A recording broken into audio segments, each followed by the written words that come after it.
sir. I want some more. What? Please, sir. I want some more. More? Snatch him! Hold him! Scout him! Pounce him! Prounce him! Pick him up and bounce him! What's up, guys? It's Benny. Things are not going great for Voldemort Zelensky. His chief of staff has resigned after getting his home and office and federal building raided by anti-corruption investigators, and 70 members of Zelensky's party in Ukraine also raided. This is the widest ranging raid for anti-corruption agencies in the history of Ukraine, which is the most corrupt country in Europe.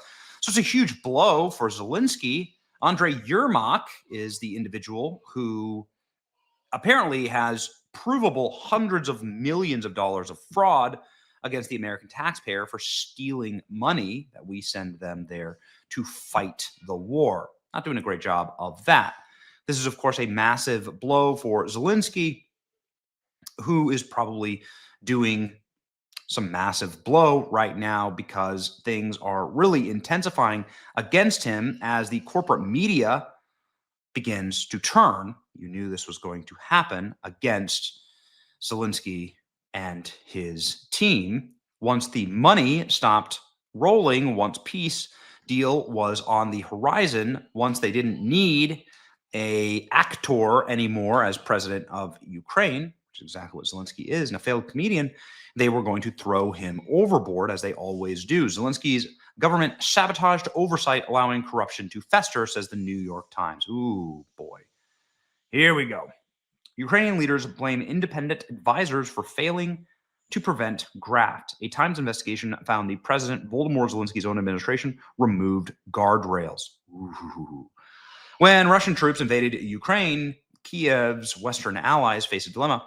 How do you spend billions supporting a government fighting Russia without watching the money vanish into the pockets of corrupt managers and government officials? The stakes were high because Ukraine's vital wartime industries, power distribution, weapons purchase, nuclear energy, were controlled by state-owned companies that have long served as piggy banks for the country's elites. To protect their money, the United States and European nations insisted on oversight. They required Ukraine to allow groups and outside efforts to watch for corruption. Over the past 4 years, New York Times investigation found Ukrainian government systematically sabotaged that oversight, allowing graft to flourish. Zelensky's administration has stacked boards with loyalists, left seats empty, stalled them from being set up at all, and kept the government in control, allowing hundreds of millions of dollars to be spent without outsiders poking around.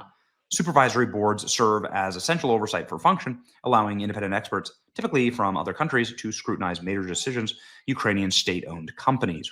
Ooh.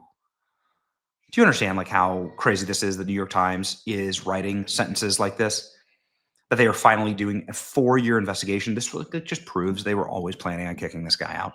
This just proves they always had a pull ripcord in case of emergency.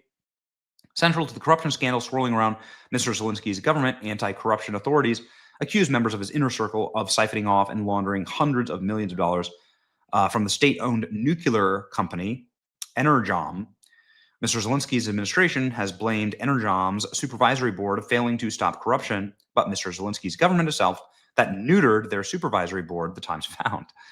In documents and interviews with 20 Western and Ukrainian officials that have worked closely with the company's board, the Times found political interference not only at the company, but also at state-owned electricity companies, Ukraine's defense procurement agency. People spoke on the condition of anonymity to discuss confidential deliberation. An advisor for Mr. Zelensky declined to comment, saying that this isn't the president's responsibility. Well, yeah, it is, dude. You got billions of dollars from America. You promised that it was being spent wisely. We all knew that it was being stolen, and there was massive corruption that was going on, and Zelensky just literally blew it out his nose. Systematically sabotaged Ukraine and anti-corruption efforts, and New York Times concludes. This is them just turning on him. They knew this was going on. For years, they've just decided that his usefulness is over, and he's going to go the way of Gaddafi. Zelensky systematically sabotages anti-corruption with a deep state knives out amid the golden toilet farce. Is this the end? Just a reminder, Zelensky had a golden toilet installed because Ukraine is so poor and can't afford the war, and America needs to subsidize all of it. New York Times investigation found that Zelensky administration was systematically undermining West-mandated oversight to prevent corruption.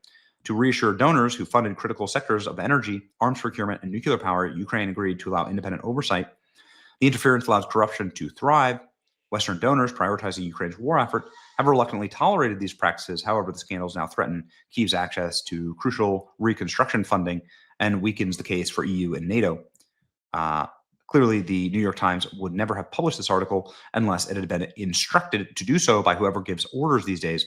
We don't know who these people are, but the signal is hard to ignore. Zelensky and his gang seem to be methodically lying down the toilet. It is also clear that someone wants Ukraine to accept Russia's current demands as soon as possible, because the current rate, there will be no more Ukraine left.